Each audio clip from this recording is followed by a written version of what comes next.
Olá, meus irmãos, a paz do Senhor Jesus. Eu sou a pastora Renata Caruso, da Igreja Missão Ictus no Brasil, e hoje eu estou aqui com você para mais uma leitura cronológica da Bíblia em um ano.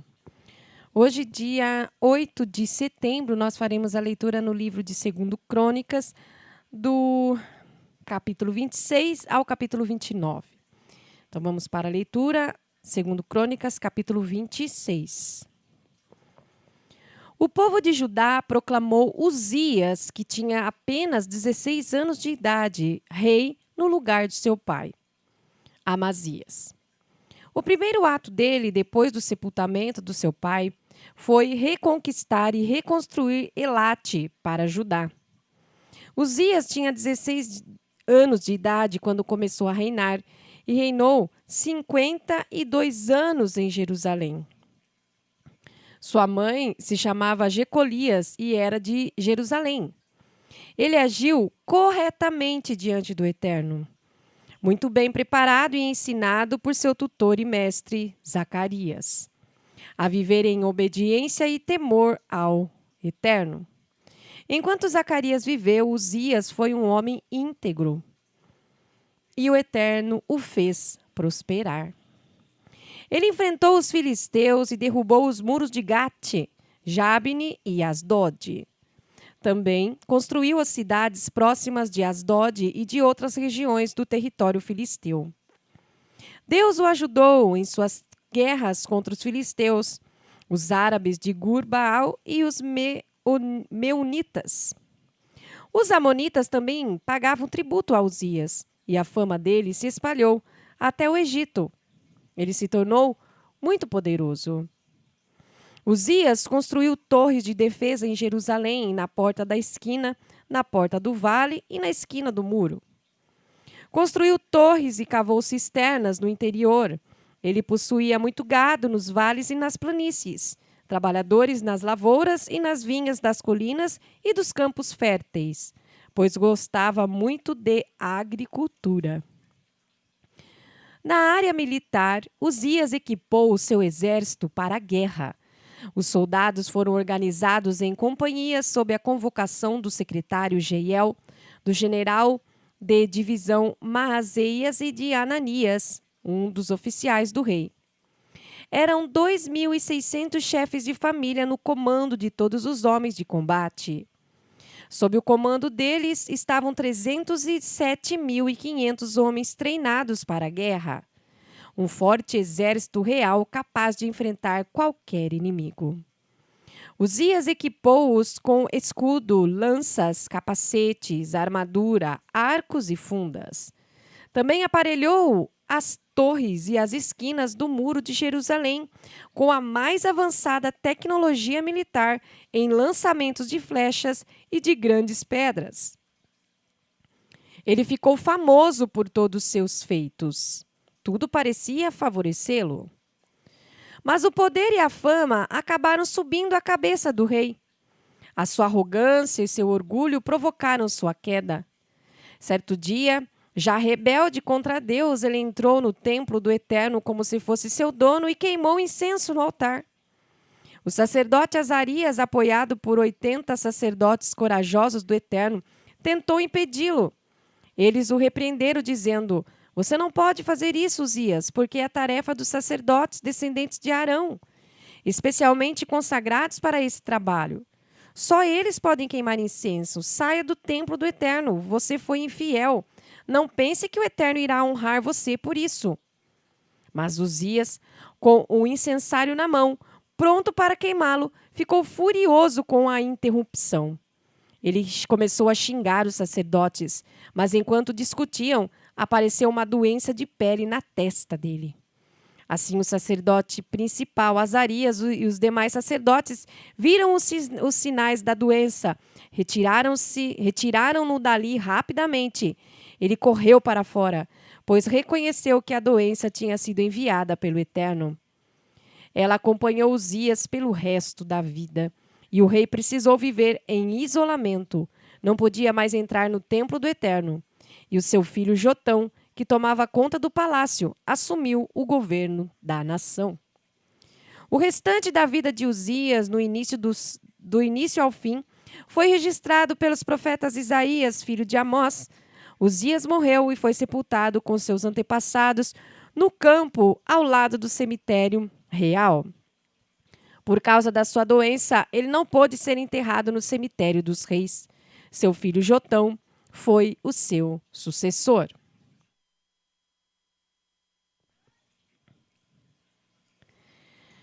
Segundo o livro de Crônicas, capítulo 27.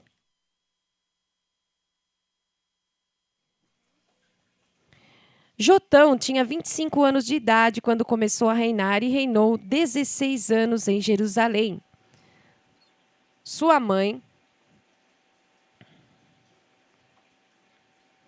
Só um minutinho, irmãos. Sua mãe se chamava Jerusa e era filha de Zadok. Ele agiu corretamente diante do Eterno, seguindo os passos do seu pai Uzias. Mas, ao contrário do seu pai, ele não profanou o templo do Eterno. No entanto, o povo continuou vivendo em pecado. Jotão reconstruiu a porta superior do templo do Eterno, aumentou consideravelmente o muro de Ofel e edificou cidades nos planaltos de Judá, bem como fortalezas e torres nos bosques. Ele lutou e derrotou o rei dos Amonitas.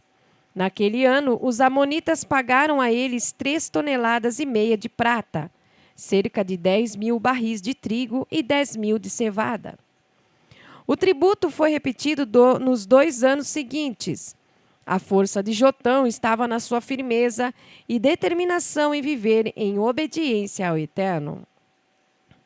Os restantes da vida de Jotão, suas guerras e conquistas, está tudo registrado nas crônicas dos reis de Israel e de Judá. Ele tinha 25 anos de idade quando começou a reinar e reinou 16 anos em Jerusalém. Jotão morreu e foi sepultado na cidade de Davi. O seu filho Acás foi o seu sucessor. Segundo Crônicas, capítulo 28. Acás tinha 20 anos de idade quando começou a reinar e reinou 16 anos em Jerusalém. Ele agiu mal diante do Eterno e não foi como seu antepassado Davi. Pelo contrário, seguiu o exemplo de Israel a ponto de fundir imagens para servir aos deuses pagãos de Baal. Queimou incenso proibido no vale de Ben-Hinom e chegou a ponto de oferecer o próprio filho em sacrifício. Uma prática abominável copiada dos povos pagãos que o Eterno havia expulsado da terra. Ele também participou das celebrações às divindades ligadas às orgias religiosas que estavam espalhadas por toda parte. O Eterno o entregou nas mãos do rei da Síria, que o atacou com muita violência e o derrotou, levando muitos prisioneiros para Damasco. Aproveitando a situação, Israel também impôs a ele uma grande derrota. Peca, filho de Remalias, matou num só dia 120.000 soldados valentes, porque eles abandonaram o Eterno, o Deus de seus antepassados. Além disso, Zicri, herói eframita, matou Maazéias, filho do rei Asricão, encarregado do palácio, e Eucana, o segundo em comando abaixo do rei. E não parou por aí. Os israelitas capturaram 200.000 homens, mulheres e crianças, além de grande quantidade de despojos que levaram para Samaria. Oded, profeta do Eterno, estava ali por perto. Ele encontrou o exército quando este entrava em Samaria e disse: Parem onde estão e ouçam-me. O Eterno, o Deus de seus antepassados, aborreceu-se contra Judá e usou vocês para castigá-lo. Mas vocês abusaram, exageraram na força e escravizaram seus irmãos de Judá e de Jerusalém. Não percebem que cometeram um grande pecado contra o Eterno, seu Deus? Agora prestem atenção. Façam o que eu vou dizer. Mandem todos os prisioneiros de volta. Se não o fizerem, vocês experimentarão o fogo da ira do Eterno. Alguns líderes efraimitas, Azarias, filho de Joanã, Berequias, filho de Mesilemote, Jeisquias, filho de Salum, e Amasa, filho de Hadlai, também não concordavam com aquela decisão e disseram aos que voltavam da guerra: não tragam esses prisioneiros para cá. Já cometemos um pecado contra o Eterno e agora seremos culpados de outro. Com isso, acumulamos culpa o bastante para detonar uma explosão da ira divina.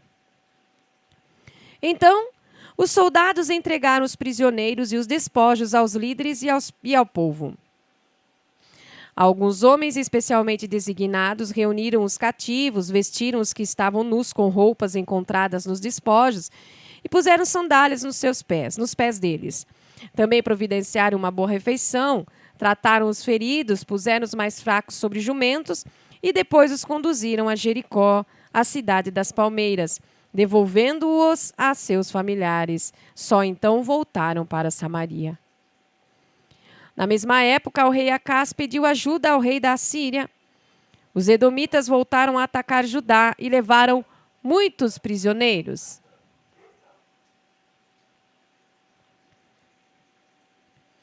Para piorar, os filisteus invadiram as cidades das planícies até o oeste e o deserto sul, capturaram e ocuparam Bet-Semes, Aijalon e Gederote, além de Socó, Timna e Dinzo, com as aldeias vizinhas.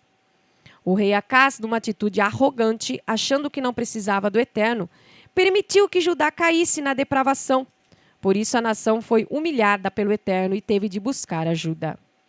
Mas Tiglat-Pileser, rei da Assíria, não quis ajudá-lo.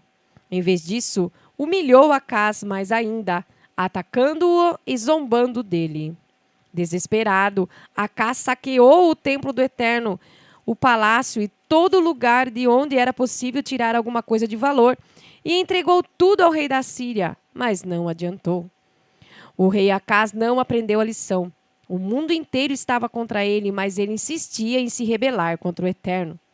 Oferecia sacrifícios aos deuses de Damasco, porque, depois de ser derrotado por Damasco, pensou: se eu servir os deuses que ajudaram Damasco, talvez eles me ajudem também. Mas a situação só piorava. Primeiro Acás foi arruinado, depois toda a nação. Ele retirou todos os objetos de valor e fechou as portas do templo do Eterno. Em seguida, espalhou santuários pagãos para uso pessoal por toda Jerusalém e pelo território de Judá. Eram altares destinados à adoração de qualquer deus. O Eterno ficou furioso com ele. O restante da vida de Acás, tudo o que fez, do início ao fim, está registrado nas crônicas dos reis de Judá e de Israel. Quando Acás morreu, foi sepultado em Jerusalém, mas não foi honrado com o sepultamento no cemitério dos reis. E o seu filho, Ezequias, foi o seu sucessor. Segundo o livro dos Reis, capítulo 29. O rei Ezequias tinha 25 anos de idade quando começou a reinar e reinou 29 anos em Jerusalém. Sua mãe se chamava Abias, filha de Zacarias. Ele agiu corretamente diante do Eterno com seu antepassado, como seu antepassado Davi. No primeiro mês do primeiro ano do seu reinado, depois de restaurar as portas do templo do Eterno, Ezequias abriu o templo ao público. Ele reuniu os sacerdotes e levitas no pátio a leste e disse: ouçam, levitas, consagrem-se e consagrem o templo do Eterno. Façam uma boa limpeza nele. Nossos antepassados erraram e viveram em pecado diante do Eterno. Eles o desprezaram, deixaram de frequentar o templo, o lugar de encontro com o Eterno, e o abandonaram. Fecharam as portas, apagaram as lâmpadas e cancelaram todos os sacrifícios e ofertas queimadas no santuário do Deus de Israel. Por causa disso, o Eterno ficou furioso conosco e expôs nosso povo à zombaria e ao desprezo, como vocês estão vendo. Foi por isso que nossos antepassados foram mortos. E é por isso que nossas mulheres, nossos filhos e nossas filhas foram levados cativos e se tornaram escravos. Portanto, decidi fazer uma aliança com o Deus de Israel, para que a ira do Eterno seja retirada de cima de nós. Filhos meus, não sejam negligentes. O Eterno escolheu vocês para que permaneçam em sua presença e o sirvam, conduzindo e dirigindo os sacrifícios. Essa é a vida de vocês. Sejam cuidadosos e dedicados em tudo o que fizerem. Os levitas atenderam ao apelo. Entre os coatitas estavam Maate, filho de Amazai, e Joel, filho de Azarias, entre os meraritas. Quis, filho de Abdi, e Azarias, filho de Jealelel. Entre os gersonitas, Joá, filho de Zimá, e Éden, filho de Joá. Entre os descendentes de Elisafã, Sinri e Jeuel. Entre os descendentes de Asaf, Zacarias e Matanias. Entre os descendentes de Emã, Jeuel e Simei. Entre os descendentes de Gedutum, Semaías e Uziel. Eles se apresentaram com seus irmãos, consagraram-se e começaram o trabalho de limpeza no templo do Eterno, de acordo com as instruções do rei, e em obediência às ordens do Eterno. Os sacerdotes começaram a limpeza de dentro para fora, retiraram todo tipo de entulho pagão acumulado ali, que não pertencia ao santuário, e jogaram tudo no vale do Cedron. A purificação do templo começou no primeiro dia do primeiro mês, no dia 8, chegaram ao pórtico. Levaram mais 8 dias para purificar o templo propriamente e mais 8 dias para o restante das dependências do edifício. Depois relataram ao rei Ezequias: já purificamos todo o templo do Eterno, até mesmo o altar das ofertas queimadas, a mesa da presença e todos os seus utensílios. Purificamos e consagramos todos os utensílios que o rei Acaz retirou por causa de sua infidelidade. Estão todos diante do Eterno outra vez. O rei Ezequias começou a trabalhar cedo no dia seguinte. Convocou todos os líderes da cidade e eles foram para o templo do Eterno. Trouxeram 7 bois, 7 carneiros, 7 cordeiros, 7 bodes, como oferta de perdão a favor da família real, do santuário e de toda a população de Judá. O rei ordenou que os sacerdotes descendentes de Arão oferecessem o sacrifício no altar do Eterno. Os sacerdotes abateram os bois, derramaram sangue sobre o altar e depois fizeram o mesmo com os carneiros e os cordeiros. Por fim, apresentaram os bodes. O rei e toda a comunidade impuseram as mãos sobre eles. Os sacerdotes os abateram e ofereceram como oferta de perdão, derramando sangue sobre o altar, para perdão do pecado de todo Israel. O rei determinou que a oferta queimada e a oferta de perdão fossem oferecidas a favor de todo Israel. O rei mandou os levitas ocuparem suas funções no templo do Eterno com os instrumentos musicais, símbolos, harpas e liras, segundo as instruções de Davi, de Gade, vidente do rei e do profeta Natã. Isso foi ordenado pelo Eterno por meio dos seus profetas.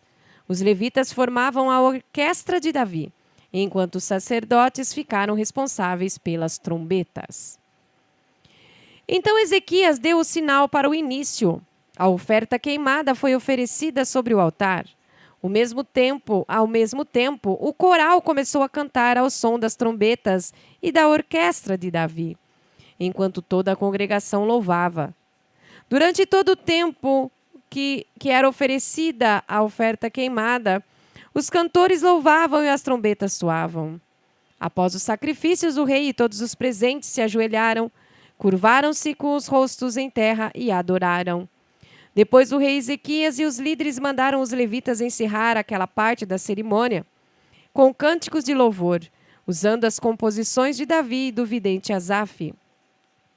Eles cantaram louvores com alegria e reverência, curvando-se em adoração.